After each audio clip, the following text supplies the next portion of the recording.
what was happening with my computer. I know Everett got up on it on Saturday or so and started pushing buttons, and maybe he pushed something that I just don't know how to unmute, but I got to figure that out here sometime soon. So, but thank you. And we'll get started here. Today's lesson is entitled A Justice-Loving God, and it is from Isaiah 61. And so that's where we're going to be reading, Isaiah 61, 62. Before we get started here, though, what do we know about Isaiah?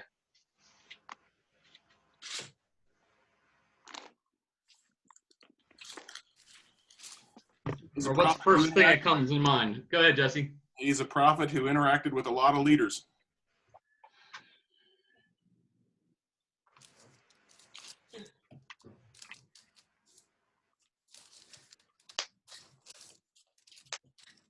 Any interesting stories that come from Isaiah?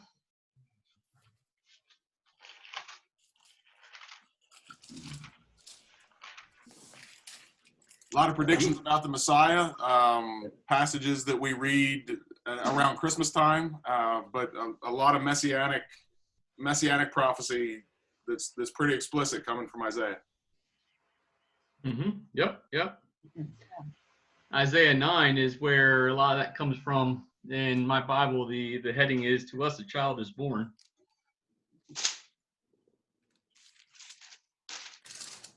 He had a vision of the Lord's throne. Mm-hmm.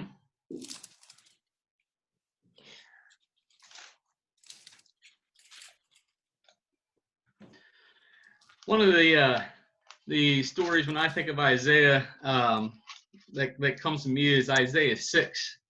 Isaiah 6 is in my Bible. It's titled Isaiah's Commission. And it talks about when he sees God seated on a throne. And verse 2, it talks about the seraphims and the description of them, which are very interesting. And then Isaiah in verse 5 says, "Woe to me, I cried, I am ruined, for I am a man of unclean lips and live among a people of unclean lips. My eyes have seen the King, the Lord Almighty." And then what happens after that?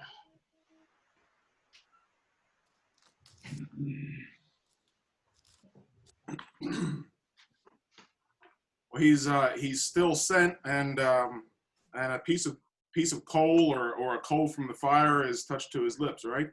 Mm-hmm. Yeah.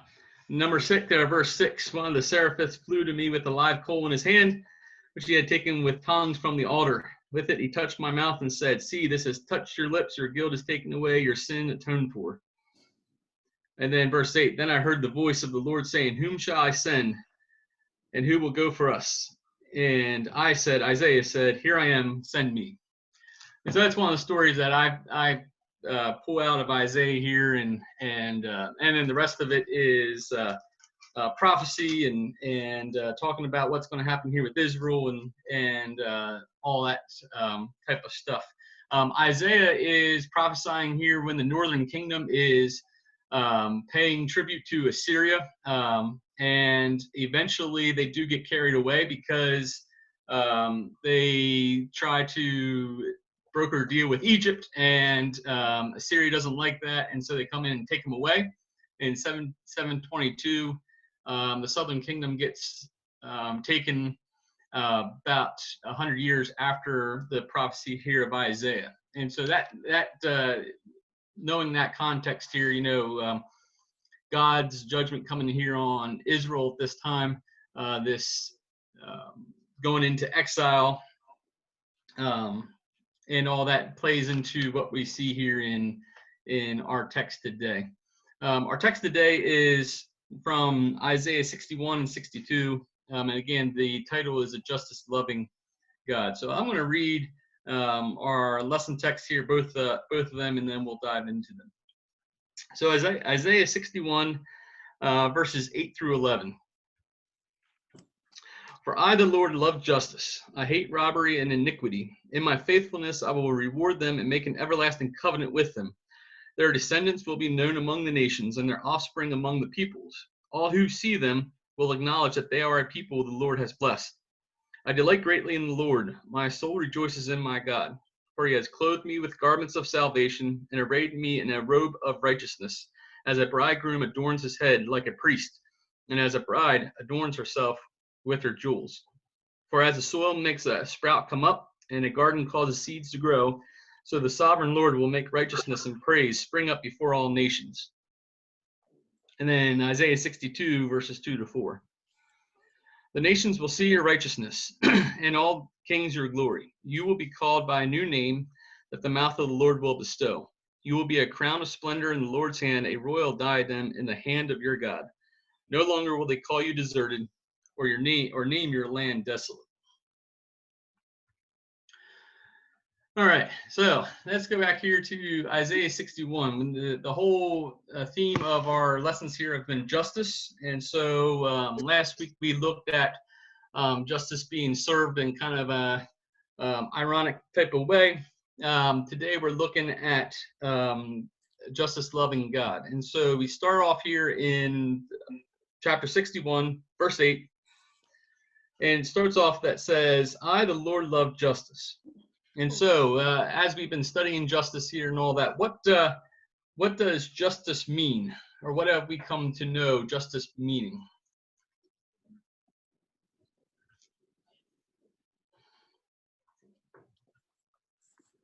Phil, I see you're unmuted. What does justice mean to you? Doing what is right. Doing what is right. How about you, Steve?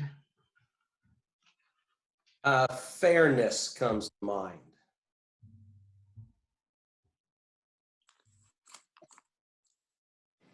I often think of rewards and punishments, with justice, and right rewards and right punishments. Mm-hmm. Mm-hmm. Accountability. Okay. Mm-hmm. The act of setting things right. It's not, of seeing things made right, corrected. There's been the unfairness. There's been all these other things that have happened, and then justice is when that's corrected and the scales are balanced, I believe. Mm-hmm. Mm-hmm. Yeah, a lot of times we think of judgment and condemnation with that someone getting what they deserve. Maybe that term can be used here with justice as well. Deals with setting right of wrongs.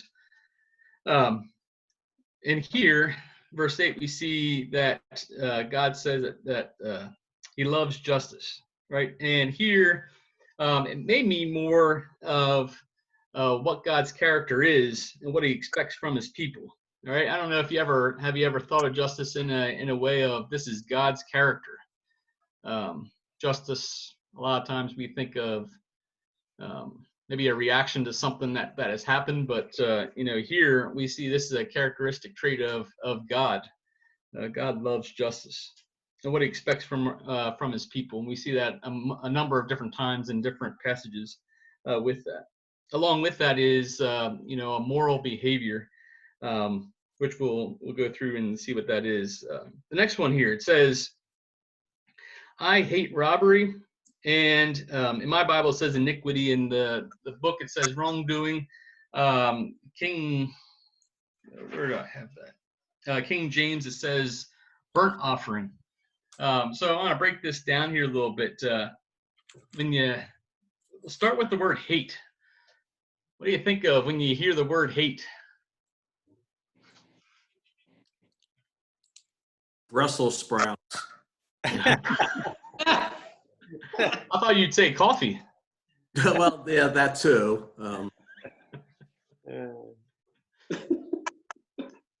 Frank, what do you think? I think generally, the first thing that comes to my mind when I think of hate is prejudice, to prejudge. Usually when you know somebody, unless they're really vile, you don't hate them anymore. Mm-hmm. I think of our country. There's just so much hatred in our country. Mm-hmm. Division. Mm-hmm. I don't like to use that word. Oh, why is that? I don't know. There's just something about it that just, I don't think I was brought up in an atmosphere of hate of anything. Mm-hmm. And that's kind of rubbed off that, maybe it's part of do not judge, that characteristic, which I Yeah. taught and lived with, but that's a connotation with that word that I just don't like. Well, let me ask you this, Phil, because I grew up in a house that same way. When you see a verse like this that says God hates robbery and iniquity, like what comes? How do you process that? That's a pretty serious accusation, and I understand it biblically. I understand it being used, and I understand what God's saying there. Yeah, yeah. Just personally, I tend to stay away from that strong meaning of that. Mm-hmm. When Phil said that, I thought of permanence. So often hate. Once you learn to hate, you can't change that. That's interesting. Yeah, yeah. And it is taught. It's not. I don't think you're not born with that. Mm-hmm. Mm-hmm.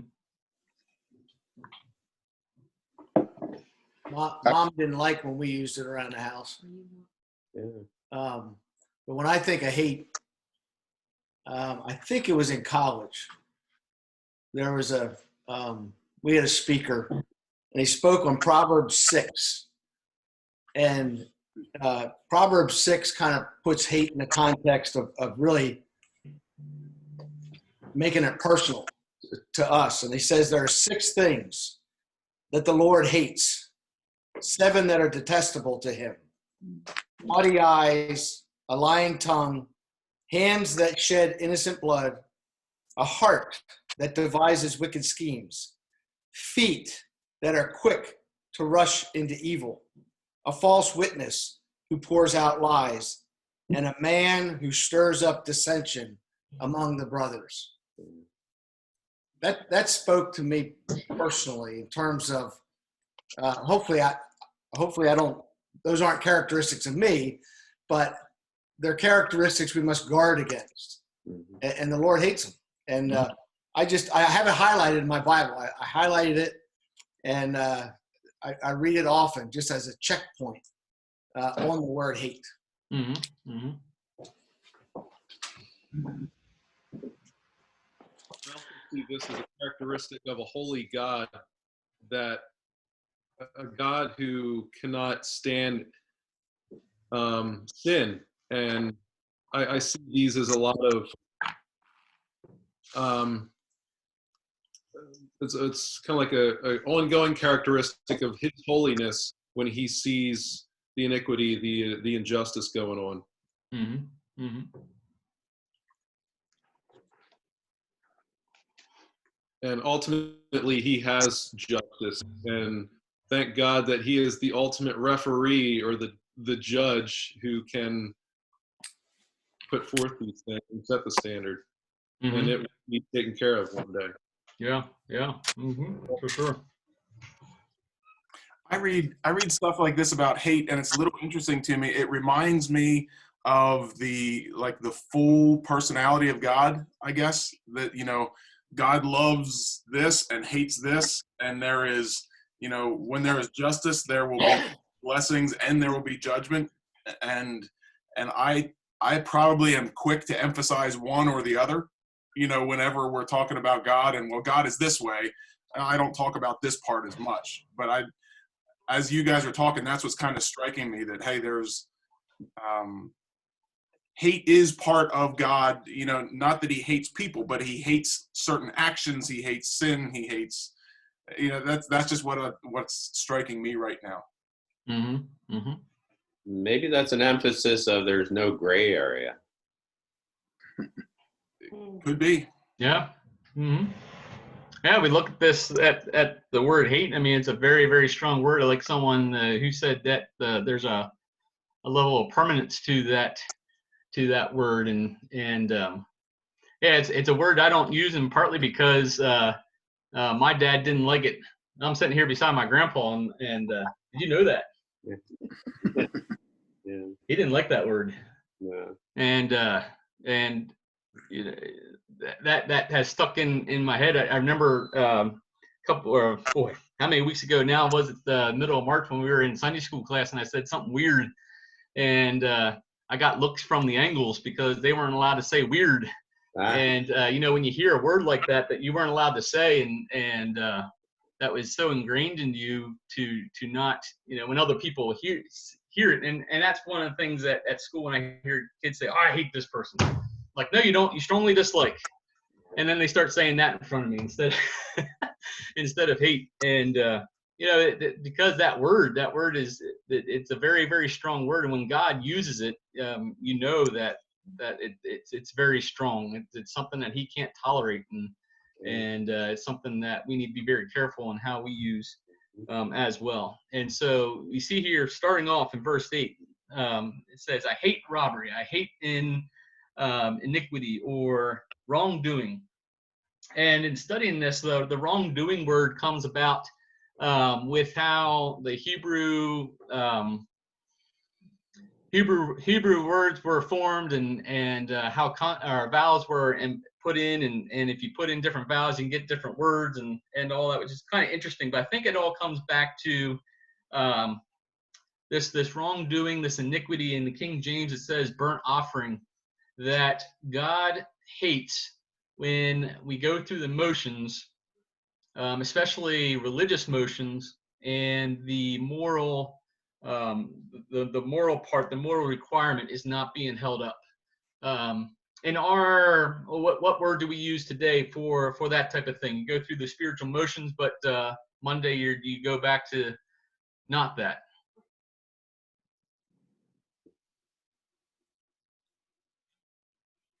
Religion. It could be religion. Hypocrites. Hypocrite. That's the word I was thinking of. Hypocrisy. If this was, and I don't know, I should probably look up the Message version and see what it says there. It'd be interesting to see if this is translated as hypocrisy, right? This wrongdoing, this iniquity, this the burnt offering, where you go and you do these sacrifices, but your heart's not in it, and you live in such a way that sacrifice has no meaning, and we get this term hypocrisy, and putting that into context here of the Lord hates robbery and hates iniquity. I think we know what robbery is, right? Robbery is taking something that's not yours, the opposite of justice, and so He hates robbery, and he hates this hypocrisy, to use our words here. Things that that God has seen in the nation of Israel, and it has led up to their condition here of being exiled. And He continues on. All right, so He doesn't stop there, but we'll come back to that. It says, "In my faithfulness I will reward them and make an everlasting covenant with them." Right, and we're going to talk about God's faithfulness here in a little bit, but we look here at this. What God is saying here is God made a covenant with them through Abraham, and God is not going to forget that. And so He says here that I will reward them. Reward them. Reward is getting something for something that you've done. All right, I will reward them. I will make an everlasting covenant with them. Right, and a covenant is an agreement, but it's more of a conditional promise, a conditional agreement. You do this, and this will happen. And God had made a covenant with the people of Israel. If they would follow after Him, He would bless them. An everlasting, right? An everlasting covenant, everlasting, no end, forever, whatever word that you want to use there. And so God's saying here, in His faithfulness, He's going to reward them. He's going to make an everlasting covenant with them, which we do see happening through Jesus. Verse 9, we have here, "Their descendants will be known among the nations, and their offspring among the people. All who see them will acknowledge that they are a people that a people the Lord has blessed. We get into some, and we see this in many other parts of Scripture here. The commentary here puts it as Hebrew poetry. When the writer is trying to get a point across, they use a thing here called parallelism, and you have two lines that either complement each other or contrast each other, and repetition. And that's a big thing. Repetition. Why is repetition used? When do we use repetition? Jesse, when do you use repetition in your sermons? Or why do you? When I want to emphasize a point. Sometimes people miss it the first time, or it takes 2 or 3 to wake them up. I mean, sometimes that's what has to get through. Mm-hmm. Mm-hmm. When you're memorizing something. Yeah, right. When you're memorizing something, that's in my classes when I have kids memorize things, I tell them, hey, keep saying it over and over and over and over again. And as long as you do that, it'll stick. It'll get into your head. The writers here use this parallelism as a way of repetition, as a way of getting a point across. And we see that here, and we're going to see that throughout the rest here of 10 and 11 as well. But we see the descendants will be known, their offspring, and their offspring will be known among the peoples.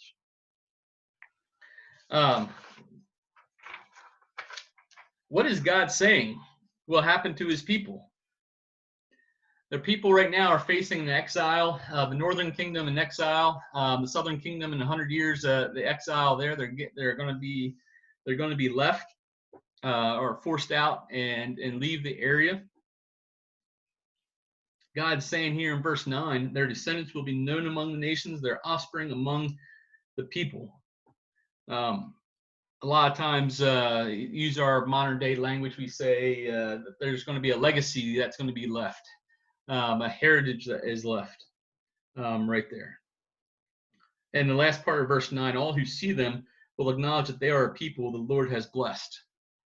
And I like that, it's not saying that all the people are going to start following after God because they see the Israel here, but what they will do is they will acknowledge, and we see that if you read Daniel with Nebuchadnezzar, a couple times after big things have happened, like in the fiery furnace, Nebuchadnezzar acknowledges that there is a God. I don't know why he doesn't believe, but he acknowledges that there is a God, and what an encouragement. All who see them will acknowledge that they are a people the Lord has blessed.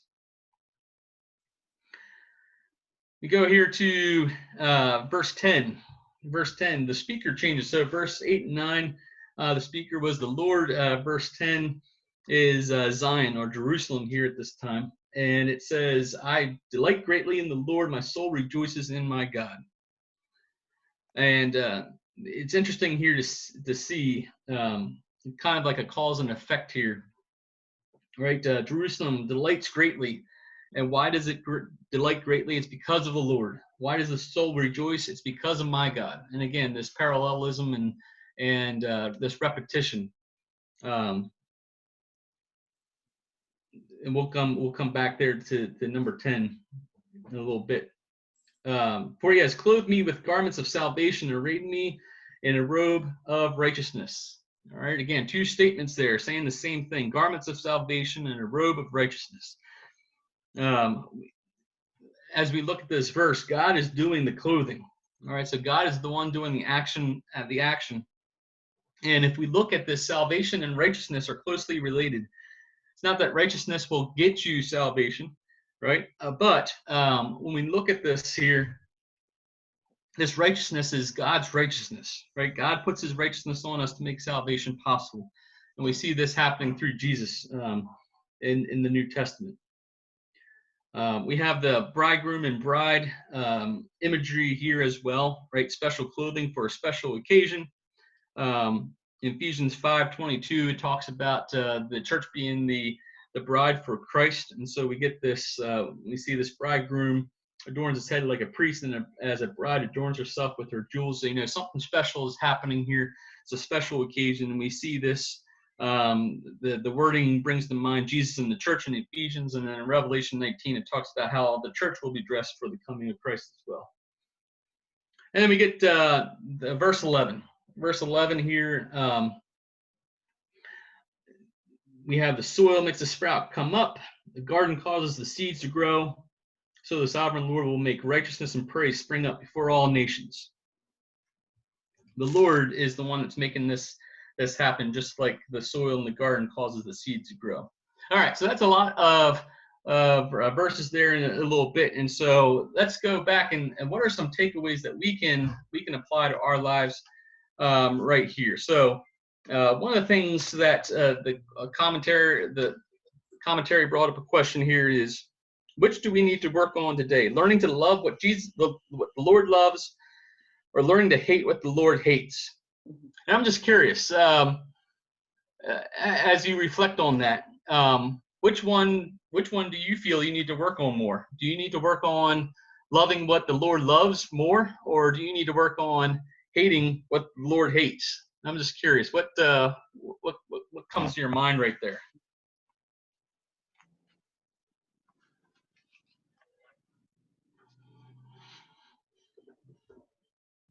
I would say loving what the Lord loves.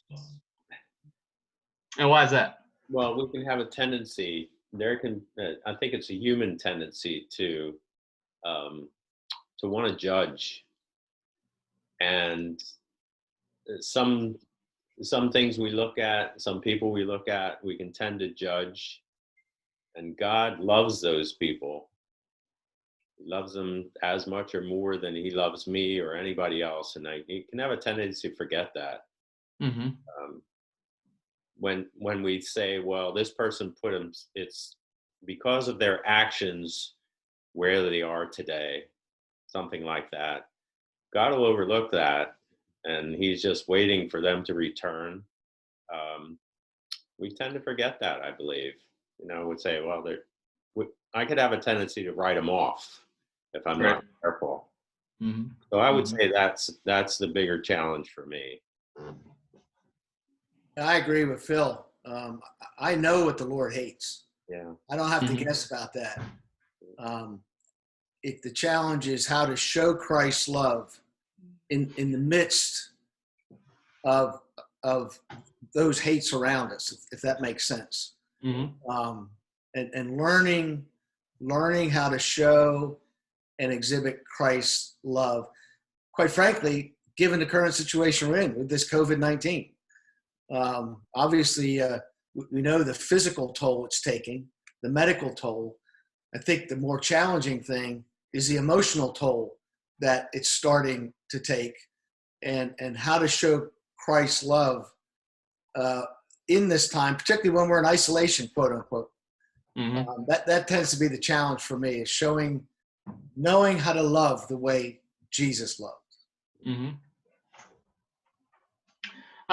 Is one easier than the other? I think it's, for me, I see this talk about hate in verse 8. It's God hating a situation or hating he hates robbery, he hates wrongdoing. I find for me it's pretty easy. I kind of have a natural instinct to hate injustice and to hate bad situations. Like, I have a reaction almost that makes, I hate this. When I see something bad happening, I don't have as natural of a reaction to love most of the time. And so I don't know that I hate people, but hating situations, that comes pretty easily. I can see that it's wrong and it bugs me.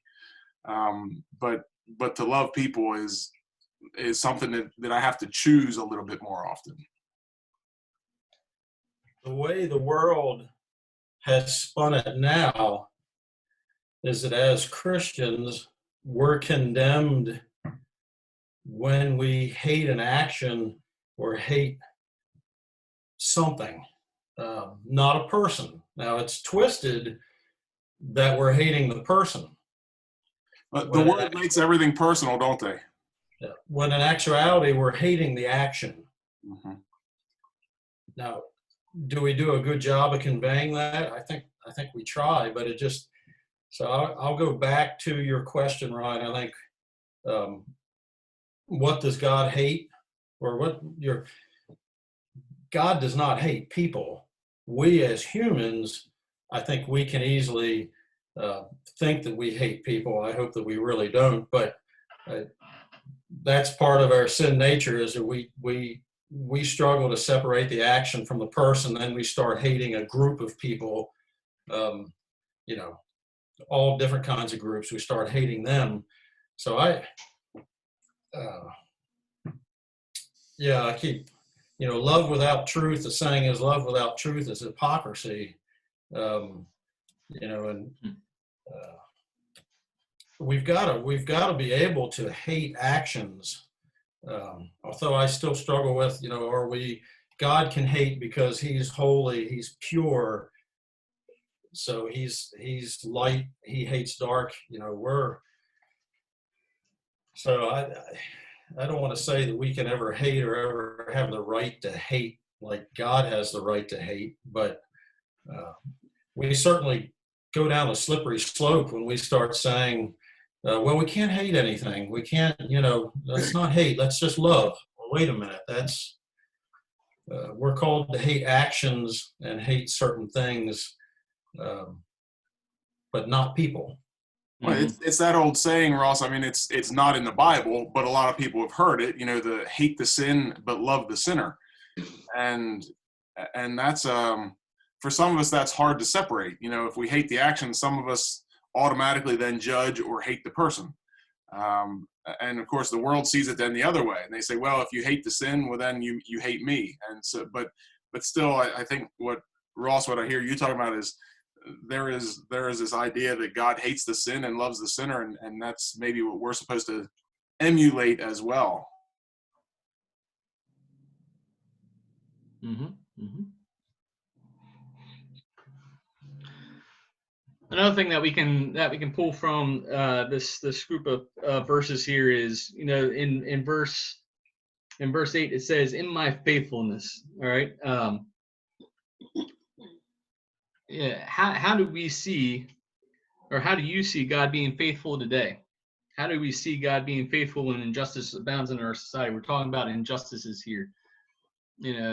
God says in his faithfulness. And so I'm just curious if there's anyone that can speak to God's faithfulness here, either over the past week or so.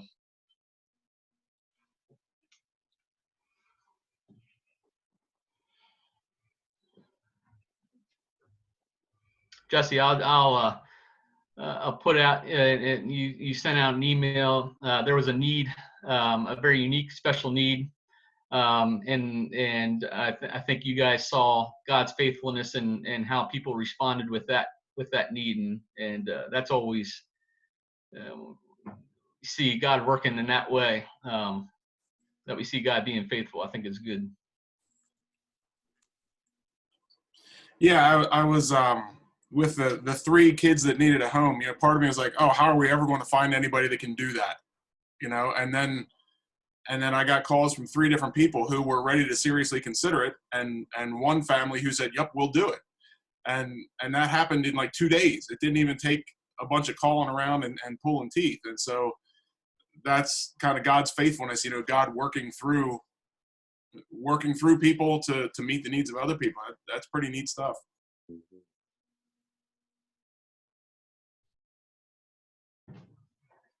It's God's mercy that we are.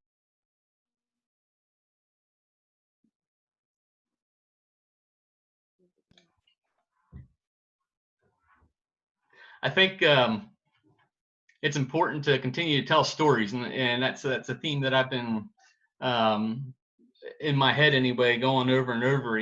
Telling stories, and at school I've been trying to be more intentional and speaking in chapel and all those types of things, and just telling the story of how God has been faithful, and I think that's important, because that's we can say God is faithful, but unless you have the experiences of and hearing when God is faithful in situations, it's just something in your head. It's not something in your heart. So, as we continue to look, and even in this time of quarantine and disruption and all that, as we come on the backside of it, maybe we can record, we can jot down, ways that God has been faithful, so that we can look back and know that God has been faithful in all that He's done. We look here in Israel's case, they're facing years of exile and disruption in their life, and God says, "In my faithfulness, I will reward them, and I'll remember their covenant." And it makes me wonder,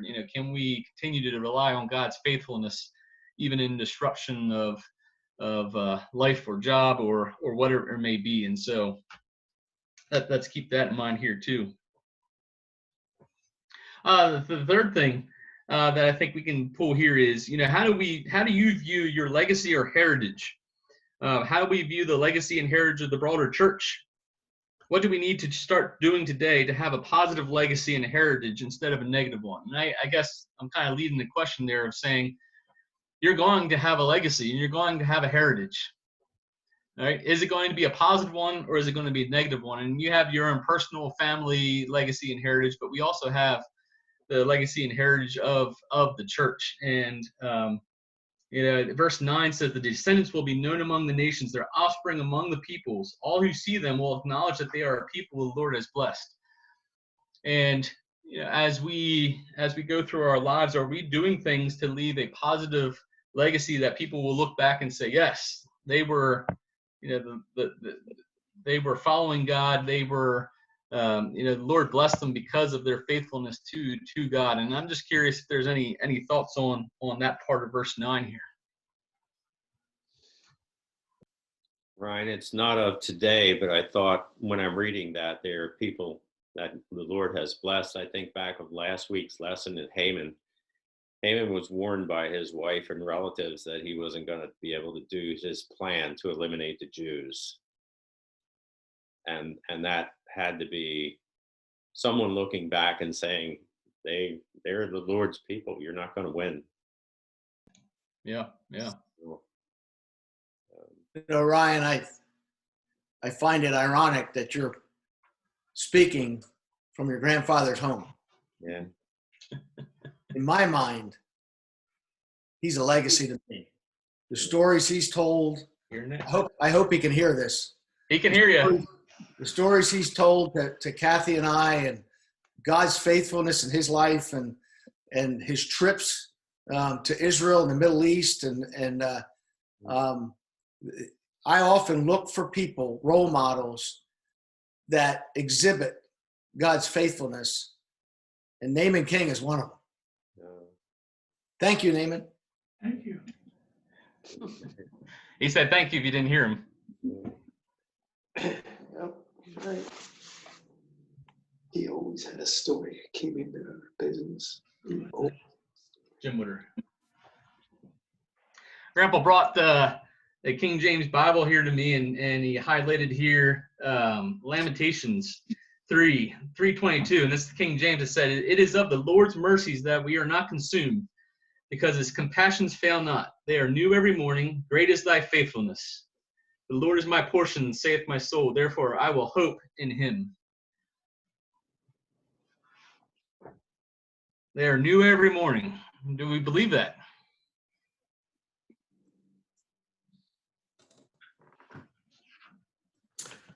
The food that was donated had a tremendous impact on the staff at neighborhood services.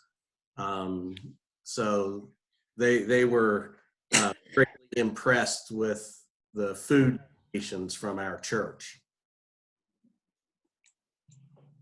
Mm-hmm. Mm-hmm. And here's one last thing I want to talk about that, unless someone else wants to say, but I don't think it's appropriate to always focus in on doing things that will build up our legacy or build up our heritage. I think if we go through and do what God calls us to do and be faithful in God and doing those work, that's the secondary thing that will come for it. If we start focusing on the legacy that we're leaving or the heritage that we're building, I think we're might be missing the point. And so as we go through, it says here, their descendants will be known, their offspring, people will acknowledge them that they are people the Lord has blessed. That was all based upon them in covenant with God and doing what God was doing. And I think that's true for us. I think we can leave a positive legacy and a positive heritage here by doing what God has called us to do. Yeah.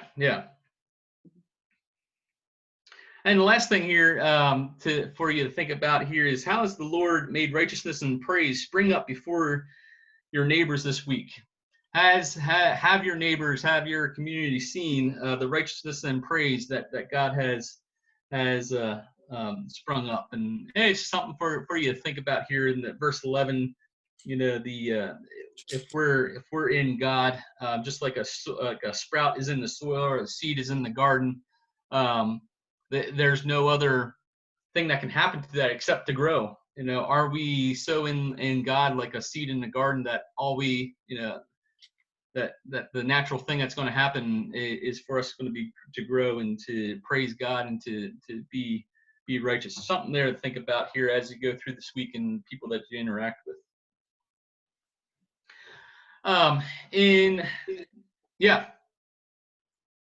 Okay. So 62, chapter 62, verses 2 to 4 is the last part of our study here. It says that the nations will see your righteousness, all the kings your glory. I believe in the book there it says vindication. Vindication is also translated righteousness. And what God is saying here is, for Zion, the nations will see your righteousness, the king's glory, right? The magnitude of righteousness tends to be what we see with glory there. And so, the nation here is going in exile. Jerusalem's going to be ravaged. The temple's going to be destroyed. But God's saying here that in time, the nations will see your righteousness, the kings your glory. It also says here that you're going to get a new name. And every time that we see something in the Bible about a new name, right, it's a change. It's a mark of change, either good or bad. A lot of times Jesus changed names of his disciples. One was Peter, right? He was Simon, and as a mark of change, changed his name to Peter, or Cephas, the rock. We see here in verse 3 that we have a crown of splendor, a royal diadem, which is kind of a crown. And this parallelism coming here again, this repetition of that Jerusalem is going to be this crown of splendor, this royal diadem in the hand of God. And then the last part there is no longer desolate or deserted, right? During this exile, this land's going to be desolated. People are going to desert it. Jerusalem is going to be ravaged. The temple is going to be destroyed. But God's saying here, no longer will they call you that. No longer will you be that. And so some takeaways for us here. How will people see God's glory in us today? How have you witnessed God's glory in others this week? And so let's just maybe talk a little bit about that. How have you seen God's glory here this week? Anyone have any stories to share?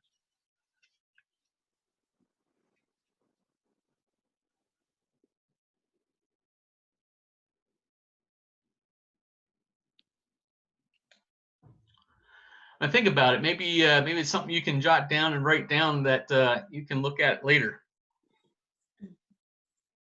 We see here, the nations will see your righteousness, the kings your glory. You will be called by a new name. And maybe this second part here of a name change. As you reflect on your own life, if you were to change your name, what name would mean the most to you today? And you can also twist that here to say, how have you seen change in someone due to having a new name or a new persona, maybe? This change, the difference of what you're known as, I think is very powerful. All right, we're going to conclude here, and just some things that I pulled out, and then one of the pastors will lead in a prayer time. We have work to do in this life for as long as God allows us to live. is one thing that we can pull from this. How are we going to be good and faithful witnesses? And I see that there in chapter 61. The descendants will be known, their offspring will be known among the people. How are we going to be good and faithful witnesses? And I would even go as, think of all the ways that you interact with people, social media, how you talk.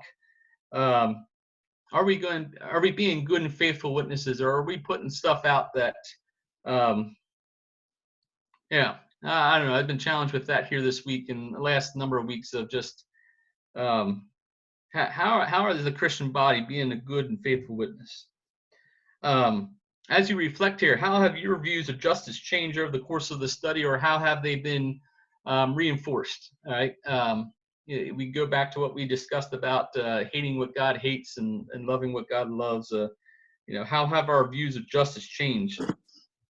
And then the last one, and it's something that we need to continue working with here, is how can we work with God to make right some of the injustices in our world, and not taking everything on ourselves, but how can we partner with God and righting some of those injustices? So here in the next few moments, are there any final comments or questions or things that we want to say?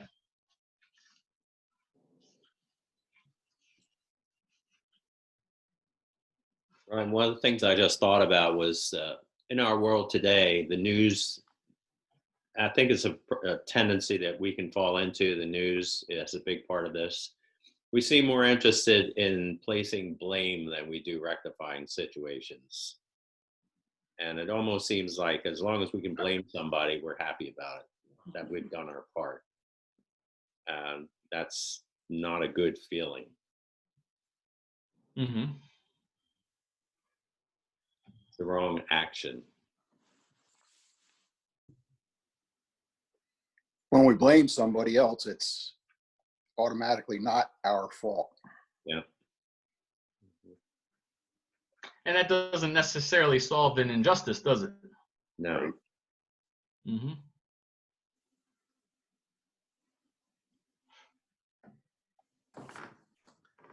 Even when we blame other people, then I think we're absolving ourselves from any responsibility of it. Yeah. Mm-hmm. And when you do that, that actually creates another injustice, doesn't it? Mm-hmm.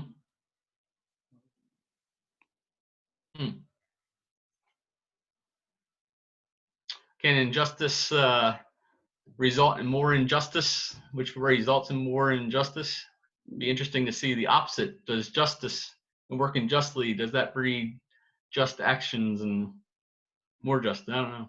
Yeah.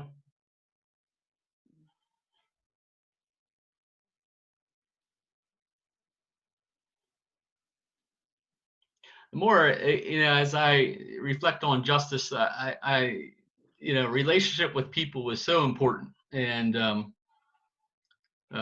being able to, and that's hard work, and it's something that you do need to work towards. But in my experience, especially at school with kids, is if we have a good relationship, we can, I can point things out and point them to the Bible and all that. If I don't have a relationship with them and they just get up in chapel and talk and all this whatever, I find it's a whole lot. Yeah. Relationship with people and being in a relationship is highly important. We can't just be sitting as we are now, quarantined, and trying to solve justices. We need to be in relationship with people. This whole thing becomes more believable if you live it. Yeah. Mm-hmm. Mm-hmm.